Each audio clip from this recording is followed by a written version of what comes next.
Leia a Bíblia em um ano. Queridos amigos, existem várias traduções das Sagradas Escrituras, com pequenas diferenças entre elas. Por favor, pegue a sua, não importa qual seja, e reze comigo.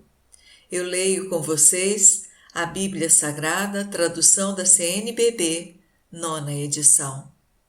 Divino Espírito Santo, descei sobre nós e iluminai-nos. 2 Crônicas, capítulo 15. Reforma religiosa de Asa com o profeta Azarias. O Espírito de Deus agiu em Azarias, filho de Odede. Azarias saiu ao encontro de Asa e lhe disse: Escutai-me, Asa e todo Judá e Benjamim. O Senhor está convosco enquanto vós estáis com ele. Se o procurardes, ele se deixará encontrar. Mas se o abandonardes, ele vos abandonará. Durante muito tempo Israel esteve sem Deus verdadeiro, sem sacerdote que desse instrução, sem lei. Mas na angústia, Israel se converteu ao Senhor, Deus de Israel. Procuraram-no e ele se deixou encontrar. Anteriormente não havia segurança para quem entrasse ou saísse, e as populações viviam em constantes tumultos.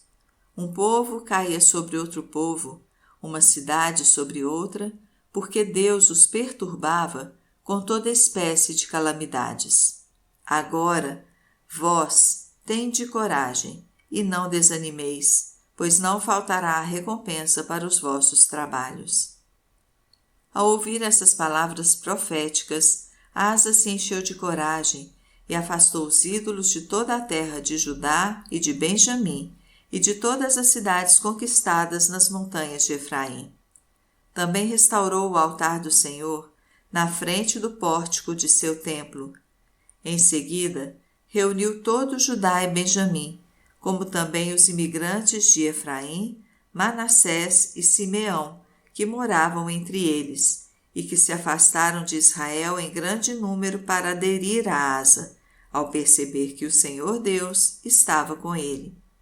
Reuniram-se em Jerusalém no 3º mês do ano 15 do reinado de Asa.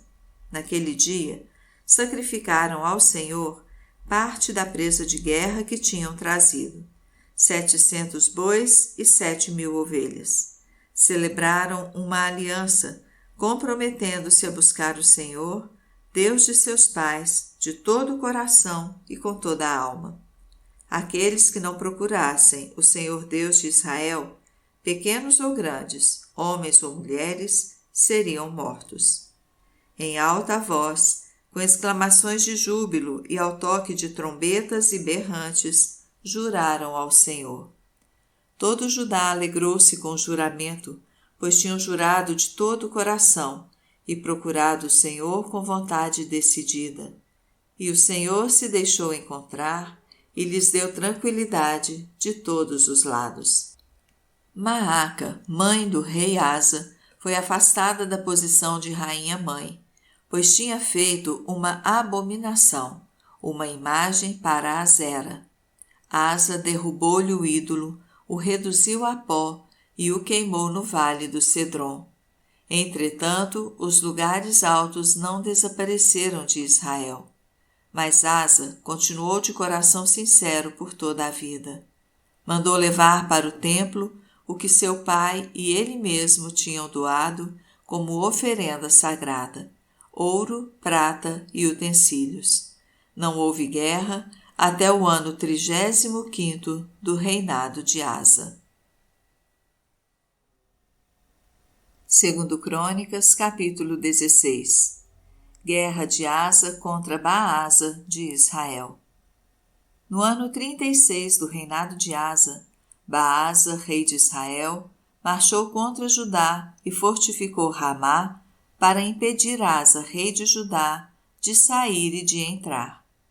Asa retirou então prata e ouro dos tesouros da casa do Senhor e do palácio real, e os enviou a Ben-Hadad, rei de Arã, que residia em Damasco, e mandou dizer-lhe: haja uma aliança entre mim e ti, entre meu pai e teu pai.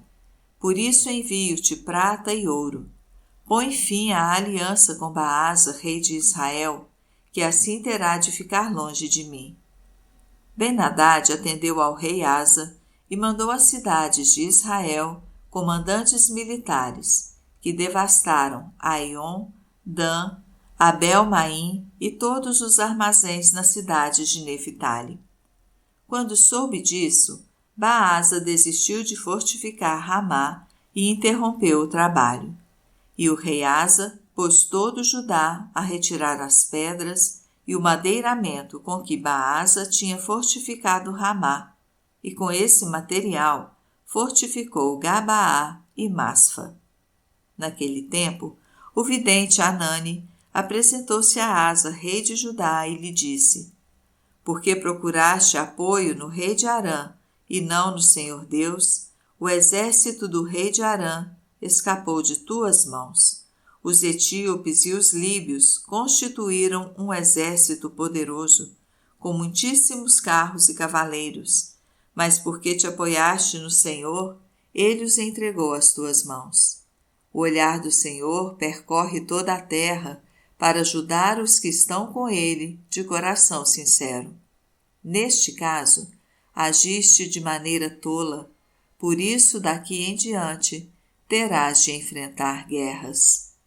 Asa ficou zangado com o vidente e mandou prendê-lo, pois aborreceu-se com suas palavras. Naquele tempo, Asa começou a oprimir alguns dentre o povo. Fim de Asa.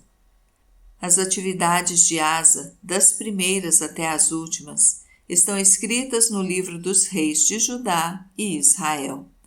No ano 39º do seu reinado, Asa foi acometido por uma doença muito grave nos pés, mas nem mesmo na enfermidade recorreu ao Senhor, e sim aos médicos. Asa adormeceu junto de seus pais. Morreu no ano 41º de seu reinado. Foi sepultado no jazigo que mandara escavar para si na cidade de Davi. Depositaram-no num leito cheio de perfumes e toda espécie de ungüentos, preparados de acordo com a arte da perfumaria. Fizeram em sua honra um grandioso fogo. Jó, capítulo 27. Resposta geral de Jó. Inocência de Jó e castigo do malvado. E Jó acrescentou ao retomar seu discurso: Pelo Deus vivo que rejeitou o meu direito, pelo poderoso que mergulhou minha alma na amargura, eu juro, enquanto em mim restar alento e o sopro de Deus estiver em minhas narinas, meus lábios não falarão iniquidade, nem minha língua pronunciará mentiras. Longe de mim, porém, dar-vos razão. Enquanto eu respirar, não me apartarei da minha inocência. Não largarei a minha defesa, que comecei a fazer, pois meu coração nada me reprova em toda a minha vida. Seja considerado como ímpio o meu inimigo, e como iníquo o meu adversário. Vós dizeis: qual é a esperança do ímpio quando secar, quando Deus arrebatar-lhe a vida? Acaso Deus ouvirá o seu clamor quando vier sobre ele a angústia? E ele mesmo encontrará alegria no poderoso e invocará a Deus em todo o tempo? Ensinar-vos-ei o que é a mão de Deus, e não esconderei o que tem o poderoso. Aliás, vós todos já o constatastes. Por que então ventilais coisas vãs sem motivo? Vós dizeis: esta é a parte do ímpio junto a Deus, a herança dos violentos, que eles receberão do poderoso. Caso seus filhos se multipliquem, será para a espada, e seus netos não se fartarão de pão. Os que dele restarem serão sepultados na ruína, e as suas viúvas não chorarão.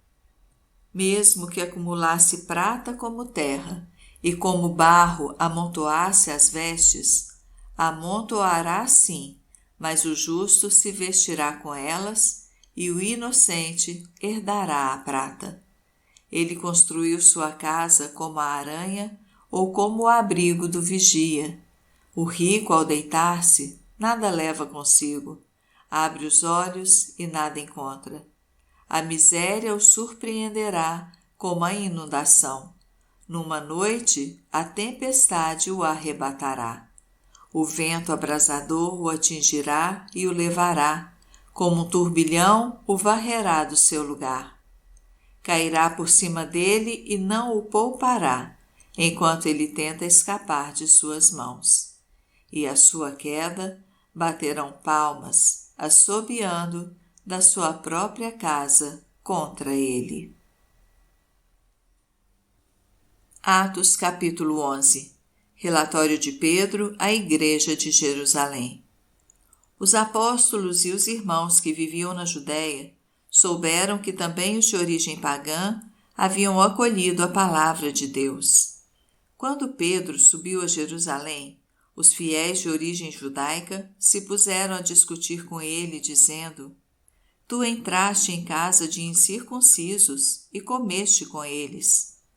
Então Pedro começou a contar-lhes, ponto por ponto, o que havia acontecido. Eu estava na cidade de Jope, em oração, e tive em êxtase a seguinte visão. Vi algo como um grande pano que pelas 4 pontas era baixado do céu e chegava até junto de mim. Olhei atentamente e vi dentro do pano os quadrúpedes da terra, os animais selvagens, os répteis e as aves do céu. Depois ouvi uma voz que me dizia: Levanta-te, Pedro, mata e come. Eu respondi: De modo algum, Senhor. Jamais entrou coisa profana ou impura na minha boca. A voz me falou pela 2ª vez: Não chames impuro o que Deus tornou puro. Isso se repetiu por 3 vezes. Depois o objeto foi novamente recolhido ao céu. Nesse momento, 3 homens se apresentaram na casa em que nos encontrávamos. Tinham sido enviados de Cesareia à minha procura. O Espírito me disse que eu fosse com eles, sem hesitar. Os 6 irmãos que estão aqui me acompanharam e entramos na casa daquele homem. Então ele nos contou que tinha visto um anjo apresentar-se em sua casa e dizer: Manda alguém a Jope para chamar Simão, conhecido como Pedro.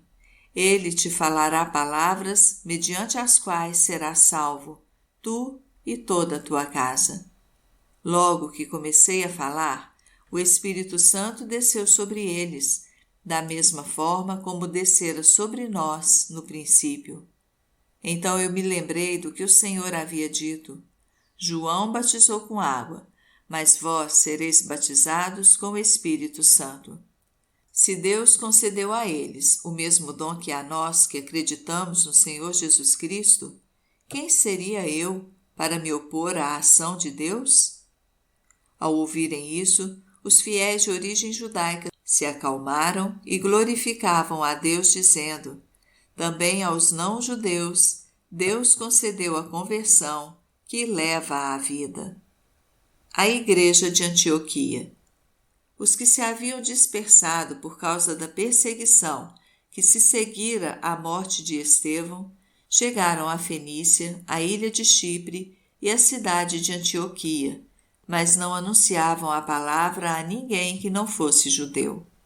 Contudo, alguns deles, habitantes de Chipre e da cidade de Cirene, chegaram a Antioquia e começaram a pregar também aos gregos, anunciando-lhes a boa nova do Senhor Jesus. E a mão do Senhor estava com eles. Muitas pessoas acreditaram na boa nova e se converteram ao Senhor. A notícia chegou aos ouvidos da igreja que estava em Jerusalém. Então enviaram Barnabé a Antioquia. Ao chegar, ele viu a graça que Deus havia concedido. Alegrou-se muito e exortou a todos que permanecessem fiéis ao Senhor com firmeza de coração, pois ele era um homem bom, cheio do Espírito Santo e de fé, e uma grande multidão aderiu ao Senhor. Barnabé, entretanto, partiu para Tarso à procura de Saulo. Tendo-o encontrado, levou-o a Antioquia. Passaram um ano inteiro trabalhando juntos naquela igreja e instruíram uma numerosa multidão. Em Antioquia, os discípulos foram pela primeira vez chamados com o nome de cristãos. Naqueles dias, desceram alguns profetas de Jerusalém para Antioquia. Um deles, chamado Ágabo, levantou-se e, inspirado pelo Espírito, anunciou que estava para acontecer uma grande fome por toda a terra, como de fato aconteceu no tempo do imperador Cláudio. Os discípulos então decidiram, cada um segundo suas possibilidades, mandar uma ajuda para os irmãos que viviam na Judéia. E assim foi feito, e enviaram a ajuda aos anciãos por meio de Barnabé e Saulo.